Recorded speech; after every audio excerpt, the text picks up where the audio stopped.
says that he's afraid for his safety after being assaulted by another inmate late last month. He also says that he's being targeted by an official at the prison in retaliation for this official being admonished. Does the U.S. have any read on this situation, and are there any viable efforts of way to try to get him back? Very, very troubling reports that he would be under physical threat. I think we all so we're very concerned as we hear those accounts from Paul.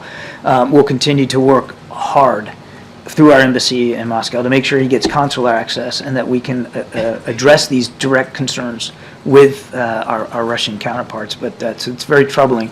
I would tell you again that while I don't have a breakthrough to announce today, we did in recent days put forward a serious proposal. The Russians rebuffed it regardless of what Mr. Putin says, and we're working hard to see what we can do to get another proposal that might be more successful, to get both him and Evan out.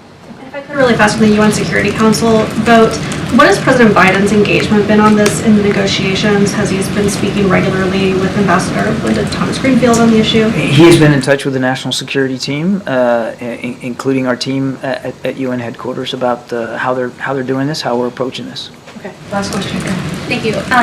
Honorable, has President Biden seen photos and videos from the past week of the sea of people crossing into this country illegally? I understand he's probably been briefed on it, but has he seen photos and videos of it actually happening? I can't attest to what the content is of the material he gets every day, but he has been kept apprised and briefed, of course, by the domestic and national security teams on this. But what's in that content? I mean, I'm not part of those discussions. Some illegal border crossers are being given court dates in 2031. What are they supposed to do here for 7 years? Again, that's a better question put to the DHS. I'm not in a position to talk about specific cases like that. The president believes that we've got to do better at immigration, and he's willing to talk and negotiate with members of Congress about immigration policy just as well as he is about border security. But I'm not in a position to talk about the specifics. Someone's lived here for 7 years and presumably gotten a work permit and worked here. If their asylum claim is denied, are they really going to be deported, or is that just a problem for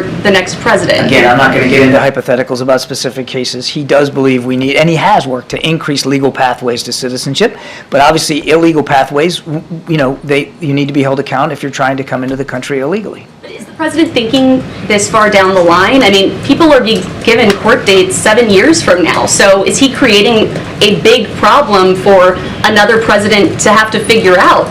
If these people are going to be deported after just working, living, maybe having families here for 7 years? Again, I'm not going to get into hypothetical cases here. On day one of the administration, the president put to Congress a proposal for immigration reform. He has said in recent days he's willing to have a serious discussion with members of Congress about immigration policy. So let's see where that goes. But he's taken the issue very, very seriously. Thanks, everybody. Hypothetical question. People are being given court dates in 2031.